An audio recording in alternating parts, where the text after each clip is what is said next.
You are watching Access LaPorte County, Channel 97. Coming up next is the March 20th meeting of the Michigan City Housing Authority Board of Commissioners. You can find more information for this meeting by visiting www.accesslaportecounty.org.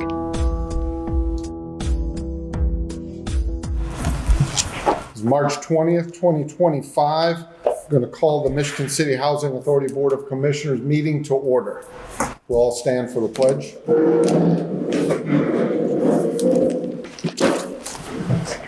I pledge allegiance to the flag of the United States of America and to the republic for which it stands, one nation, under God, indivisible, with liberty and justice for all.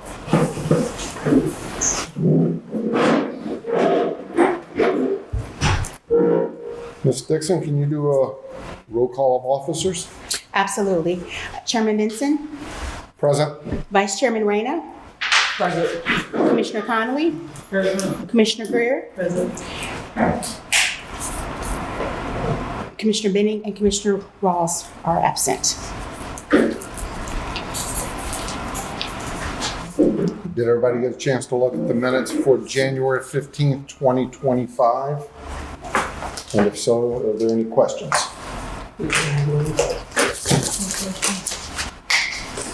Can I get a motion to approve? Move a motion to approve. Second. Ms. Dixon on the roll call. Chairman Benson, Aye. Vice Chairman Reyna, Aye. Commissioner Connolly, Aye. Commissioner Greer. Aye.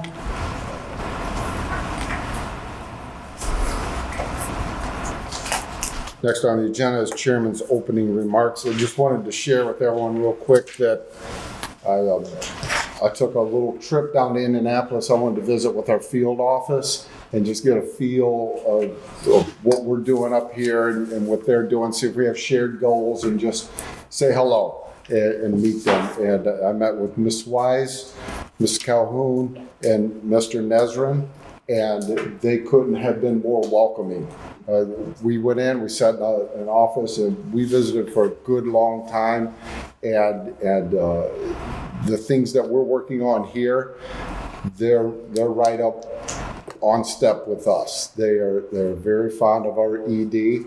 They know her. They've worked with her before. So I think the things that we're going to do going forward, we're going to see a lot of cooperation with our field office, and I got a very good, cheerful feeling from them. So if you have any questions for them or any concerns, I would say just bounce those off of Mrs. Dixon, and she can address those because they are pretty close in contact. So it was a good feeling. I walked out of there happy with the feeling I had with our field office.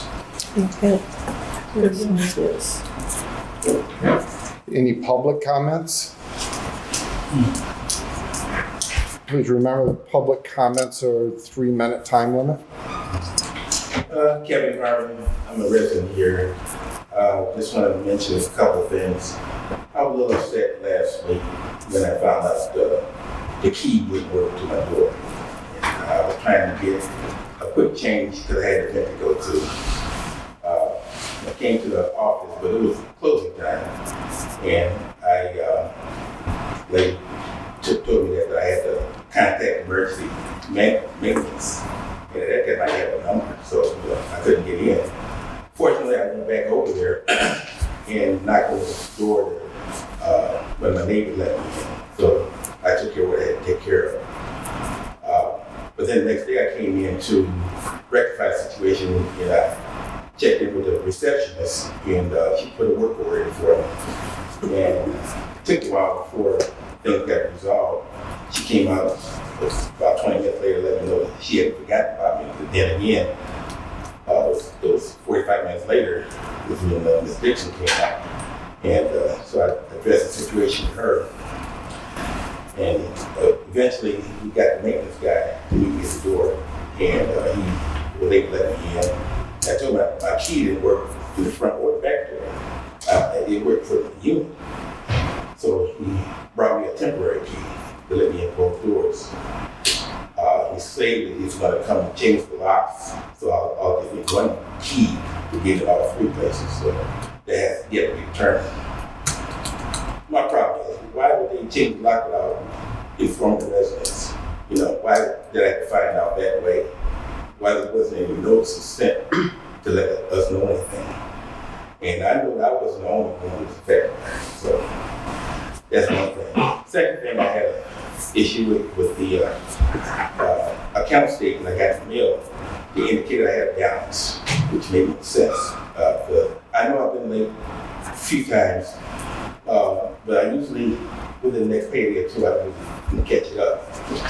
But I just couldn't understand why it didn't reflect my current status. The lady looked at the computer there and she couldn't find anything. And I've always had a problem with records not being kept because I've been had to straighten out some situations before. And I think a lot of it had to do with the fact that you're still doing this old school stuff of putting a check in the slot instead of being able to do an electronic transfer or have an app at least, you know. This is 2025. That stuff was way back in the 70s, they're still doing it, you know. So I'm just hoping at some point in time we can get to the point where I won't have that problem. Because it took almost 2 years when I had the first situation get straightened out. So, and I got my one of the receipts if to verify, you know, what I had to pay. So those are just 2 things I had. I just hope things start getting better, you know, because this place really ran for so long. And sometimes you get fed up. Okay, thank you for your comments. Any other public comments? Any communications? We received no communications on behalf of the Housing Authority. And moving on to reports. Ms. Dixon? First, Housing Choice Voucher. We'll have Marisol Miranda.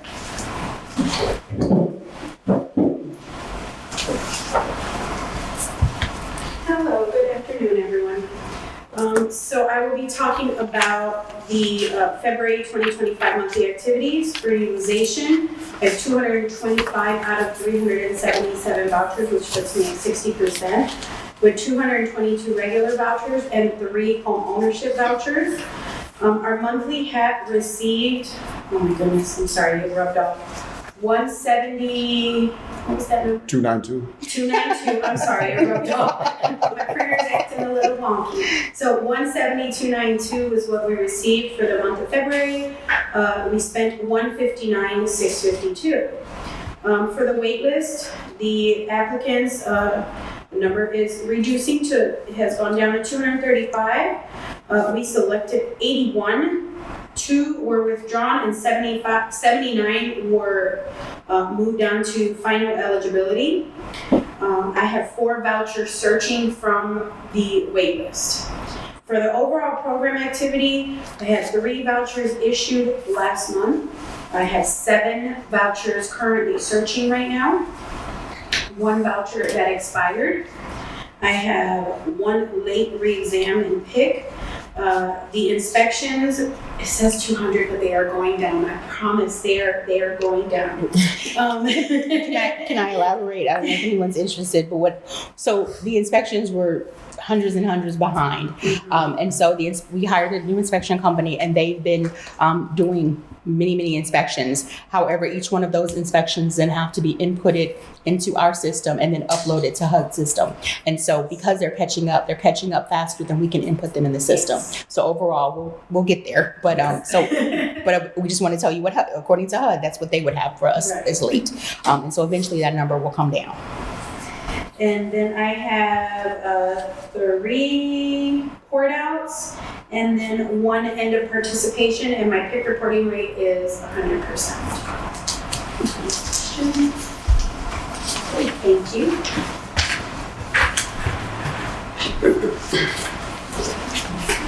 So next we have property management.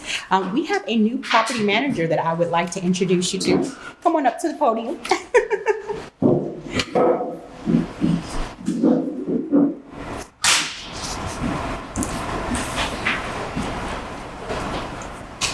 Board of Commissioners, we have Desiree Renavales. She started with us back in February. I would like to say she's an experienced property manager, and I have been very grateful for that experience in her short time with us. So a lot of what you see on this report actually is not her work, but I just wanted to introduce you all to her. We currently have 37 applicants on the public housing waiting list. 15 were withdrawn in the past month, most of them due to no responses. We're working on both programs. We're working from an old waiting list.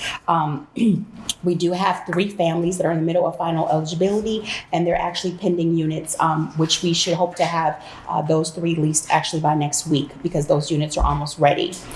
We have not had any activity on the home ownership or business activity waiting list. We've been concentrating on public housing to make sure we get our numbers and that we're meeting HUD's requirements. Our developments, there's not a lot of change for the month, if any.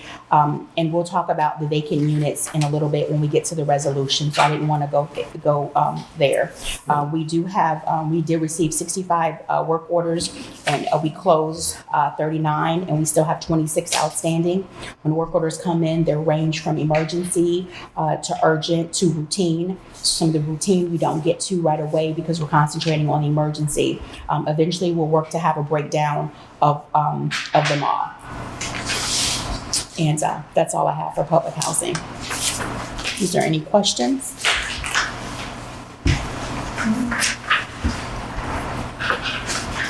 Thank you, Desiree. Welcome aboard. Thank you. Next, we have the finance reports. And I have another new, not so new employee. Board, we have with us Tammy Cook. Tammy has actually been in our offices since June of 2024. So she doesn't feel like a new employee. She came to us as a consultant temp. And as of March 3rd, she is ours. So welcome, Tammy. Thank you. Good afternoon. The key finance initiatives for the agency are improved rent collections. Tammy, I'm so sorry. Just 1 second. Just 1 second. No, we just have a little bit of a different order, but that's okay. The first few sheets that you see are just all the payments that were made for in the programs. You have one for the public housing program, one for the voucher and business activity. So these are all the checks or expenses that were paid out in the month of February. And then we have the financial summary. Go ahead, Tammy. I'm sorry. All right. The key finance initiatives for the agency are improved rent collections, decrease public housing monthly vacancies, improved voucher lease-up rates, meeting capital fund obligations and expenditure timelessness, and recurring month-end closed meetings with the accounting firm. The Housing Choice Voucher, HUD provided housing assistance payments, HAP funding received $147,972. Housing assistance payments expenses were $177,381. HCV operations reserves are at $368,504.97. Administrative fees earned was $15,588.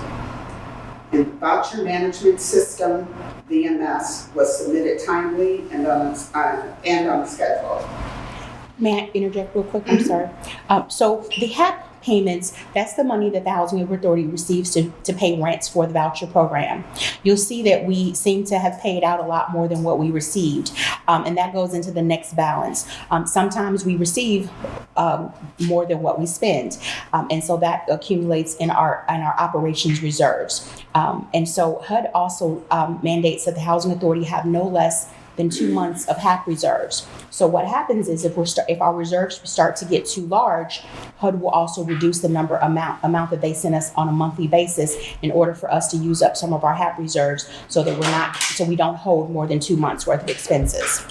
The administrative fees that are listed Those are that's the money that we earn. We get funding for every unit that's under lease under the first day of the month, and so that's our salary, if you will, from HUD. So there's 2 pots of money in the HCV program, and then the voucher management system is our, if you will, monthly budget. We don't do monthly written budgets for HUD anymore, or even annual budgets for HUD. So we submit that via HUD system electronically, and so that's done on a monthly basis. Okay, and the public housing, excuse me, public housing net operating expenses outpaced operating income. There's a continued effort to reduce aging tenant accounts receivable balances. We have resumed monthly statements and late notices to tenants. Improve vacant unit turns timeframes. Capital funds projects in motion.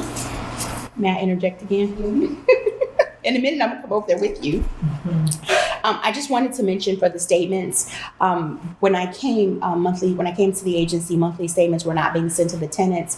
I want to say, and I could be wrong, June or July, we began to try to send statements to the tenants, and we noticed pretty quickly that all the statements were incorrect. And so from that point in time until March, we've been reconciling years worth of incorrect tenant statements.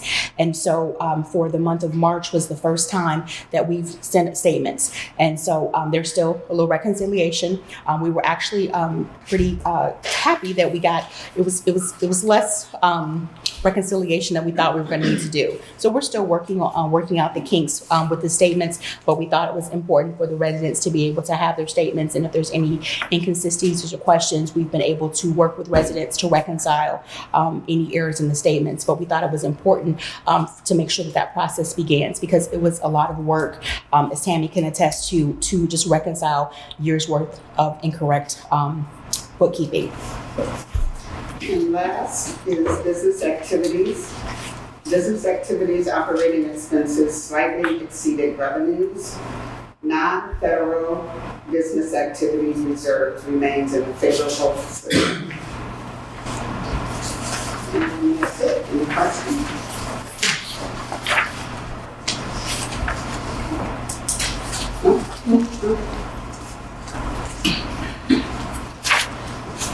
And then the others are listed. You finally actually have a copy of our balance sheets. If there's any questions or concerns, feel free to shoot an email if you don't have any questions about that at this time, or we can discuss it at the next board meeting as well. Oh, now it's my turn.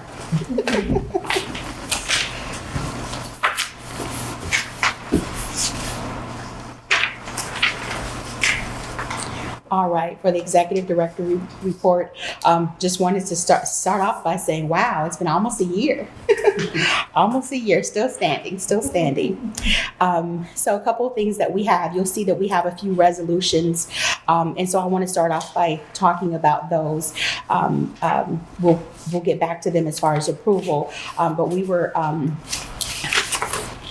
our rehabs are completely out of date. We have about 33 vacant units in our public housing program, and I believe 8 vacant units in our business activity. I've been in communication with HUD, as Chairman Benson mentioned, that they have been nothing but short of helpful of working with us through all of our numerous issues. And so in conversation about our units, it was also noticed capital funds had not been expended. Capital funds is the money from HUD that we receive to rehab our units. There have been numerous years worth of capital funds that just simply had not been drawn down or used or contracted for. And we were, the Housing Authority was at the verge of possibly losing those capital funds. And those capital funds ended up being a little over $1 million. So I was able to, work with HUD, and one of the suggestions that they gave is that they were able to give us approval for what we call a sole source contract. Normally, what we would do is go out for requests for a proposal and through the procurement process. A sole source contract was approved by Bruce Nesrum at HUD for mainly two things. One, for the extenuating circumstance regarding our vacant units, the time that they've been vacant, the number of vacancies that we have, in addition to the possibility of us losing or being at the verge of losing the capital fund. So we were approved to have a single source contract and for those vacant units. Provided later on in new business you approve that, they will begin working on those new units as of Monday. So that's a really big step for us, being able to use the funds, get the rehabs done. When the rehabs are done and we're able to lease the unit, then our revenue will increase. A few other things that we've been working on. We had RFP for lawn care, so we're finalizing that. We're excited about that. It was a little rough last year, and so we have a lawn care company that we're hoping to get that taken care of soon. We currently have an RFP for banking services. One of the comments that HUD made was that we had the same bank for 35 years, and we've never put that out for an RFP. So HUD contracts can be no longer than 5 years. So we're working on, we've actually completed the RFP for banking services. Doesn't mean we have to change banks, but we're going to put that out and then we'll see what happens. I mentioned about the website. I think last board meeting, we will have a new website that should be up and running sometime between April. Hopefully, we're hoping for mid to late April, and that also goes into the next item. We're hoping to open our waiting list for public housing and HCV sometime in May or June. We're waiting for the websites to be up because once the website is up, then that's where the traffic will go to apply for the waiting list. The process will be done online through the waiting list, through the website. Let's see. We have been very fortunate since December to continue to work with minority healthcare partners of LaPorte County. They've come in once a month, working with our seniors. There's been different programs regarding they play bingo. We've had diabetes awareness, smoking cessation classes. So we're excited to continue that partnership. We also began working on the 2025 PHA plan. That plan just signifies what we will, the house initiatives the Housing Authority will take in the upcoming year. Couple other RFPs coming about. We need copiers. The staff reminds me multiple times a day. And so we're working on the RFP for the account for the copiers as well. Commissioners, we're working on your iPads. So hopefully, if not by in April, but by May, you'll have iPads. So we're moving forward. We're moving for baby steps. So moving up in the We're trying. It's truly been baby steps. Well, it's more than in the making. The quote was approved this morning. So I just don't know when they'll be delivered. All those trees. Absolutely. The other item that we're approaching spring, we're working on actually getting, we've received some bids for power wash. We're trying to get Boulevard Gardens power washed. We're looking at a couple items for spring cleaning in the area, so we're excited about that. No one else may be excited, but we have a new logo. So this actually came about with our website. Ironically, and I think I mentioned this, at the same time that we were pursuing contractors for our website, one of the contractors came in, ironically, was already working with the city. Because we were part of the city's page, we were already considered part of that. So we got a nice little discount for going along with it. So Nice. we're excited about that. I just gave you a flyer to show a little bit about the bingo that we did. I'm really excited to say that on yesterday, we had a landlord lunch and learn. And so we will plan to do this maybe on a quarterly basis. One of the problems that we have with some of our voucher holders are not able to find units when we do issue vouchers. So we want to make sure that we increase landlord engagement within Michigan City. And so we were small but mighty. We had about 8 landlords to come, but it was a very nice interactive afternoon. So we learned a lot, and just excited to be able to work with landlords that we hadn't in the past, and then maybe just renew some of the relationships. I had a landlord tell me yesterday they were just happy to get on-time payments. They said sometimes in the past it was, do we get it? We'll just have to wait and see if it comes. If it doesn't, it just come this month or the other. So I was really happy that we were able to see some of the progress that we've made in the last that we had in the last year now. That's amazing. I feel like I've been here about 5 years, but or I definitely aged 5 years. And as we mentioned, we have 3 new staff, and I'm really excited to have them aboard. And we're few, but we are mighty. So I'm really excited about that. And that's all I have for the executive director report. Any questions? Okay. We'll move on to new business, resolution 2025-3. So this first resolution is what I was referring to with the sole source. This resolution authorizes the Michigan City Housing Authority to contract for vacancy reduction for 33 public housing units. I guess when we did the sole source contract, I don't know how much I thought 33 units were going to be to rehab. I guess I didn't think too much about it. And so when I got the email telling me that it was $649,000, I was a little overwhelmed, but I was very excited that it met within our capital fund budget. After talking with the contractor for a bit, we were able to negotiate that price down to $593,000. So we were able to have a little bit of savings, about $594,000. We're real excited about that, and they're anxious to getting to work on next Monday. Do we do these separately or? You want to do it separate? Okay. So that's all I have for that. Okay, I missed the attorney report. Oh gosh. Yeah, no, that was my mistake. You know what, Jamel, you had me thinking.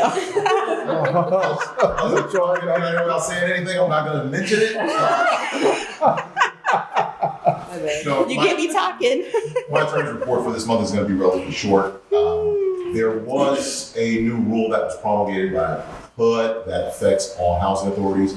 During the COVID-19 pandemic, there was a temporary rule that came out. Temporary in the fact that it was not a permanent rule, but it did not have an end date, whereby HUD stated that although regulation had allowed for a 14-day notice period for evictions for failure to pay rent, that was to be increased to 30 days to assist those who were going through hard times based on the then going pandemic. That rule stayed in effect, and that rule has been brought into permanent effect now, along with some other rules associated with tenants who are going to be evicted for failure to pay rent. It has placed some additional obligations on the housing authority and letting the tenants know what options they have in their eviction process. It has also put the obligation on the housing authority to accept rent after the notices are going out. It's put some obligation on the housing authority to help tenants cure those deficiencies. Our office put a memo together, sent it out to Ms. Dixon. If any commissioner is interested in that memo, we would be more than happy to distribute it to the commissioners as well. With that, there are some changes to the notices that have to go to tenants when they are seeking or when they're looking at a lease termination for failure to pay rent. We have sent model notices to the executive director. We've been working with her back and forth on that. Been very good to work with, making sure that all the HUD rules are being followed. that's all that I have for this month's attorney report. If you would, Mr. Rice, could you send out that memo? Just in case any of the commissioners like you to look at it, just be familiar with it. Appreciate that, thank you. Well, I was so excited to talk about that resolution. I know, I'm sorry about that, but we get back to it. No. I know that was, both of these were a little bit lengthy in the exhibits. Yes. And I think they did a good job. They went through and they actually notated everything that each unit needed. So it looks like they came in and the inspection was very thorough. So did everybody get a chance to look that over? Mm-hmm. Any questions? So for the demolished properties of business activity. So we there's the 33 public housing units. So what they did was they listed each what needed to be corrected in each unit. So that made the report a little lengthy. But for public housing, it was just 33 vacant units. They're in Boulevard Gardens, Lakeland. I think the bulk of them are, I want to say Boulevard Gardens, but they're in Lakeland. They're in scatter sites. They're in all the properties that we own. Was there any questions about that?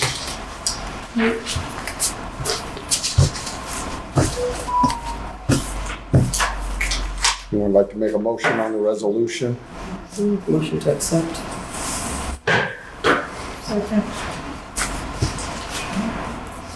Ms. Dixon on the roll for resolution number 2025-3. We have a motion to approve and a second. Chairman Benson, Aye. Vice Chairman Reyna, Aye. Commissioner Connolly, Aye. Commissioner Greer. Resolution passes. Moving on to resolution 2025-4. So the next is actually almost the same thing, except it's for business activity. With business activity, we don't necessarily follow, we do follow procurement. However, the amount is actually less than the $250 that HUD requires for approval from the board. But I just wanted to be transparent because this was a lot of money as well. For the business activity, there were 8 units that needed extensive rehab. In fact, as you mentioned, there was one unit that was recommended that we would demolish.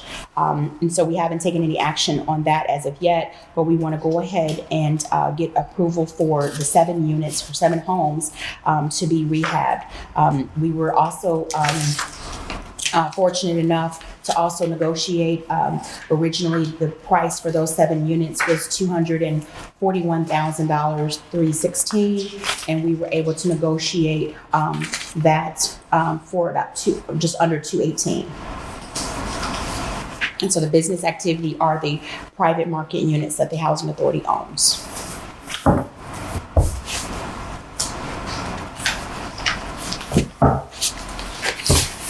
Any questions on this resolution?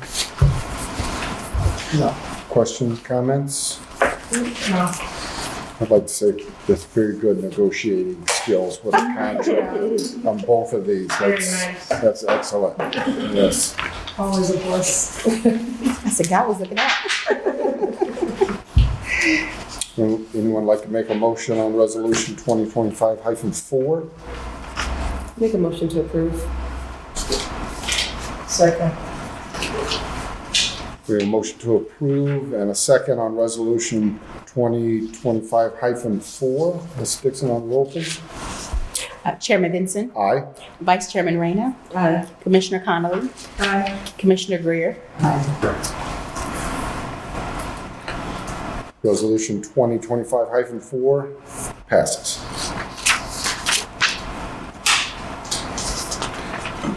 Next on the agenda is resolution 2025-5.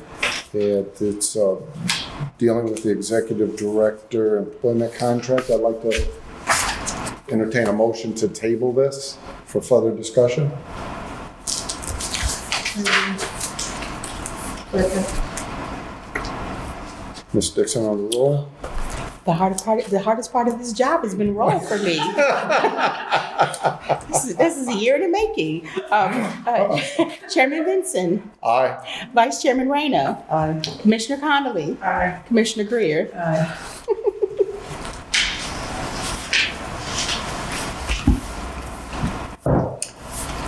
Moving on to commissioners' remarks. Any commissioner have any remarks or statements? Hearing, seeing none. Is there a motion to adjourn? So moved. All in favor? Aye. Aye.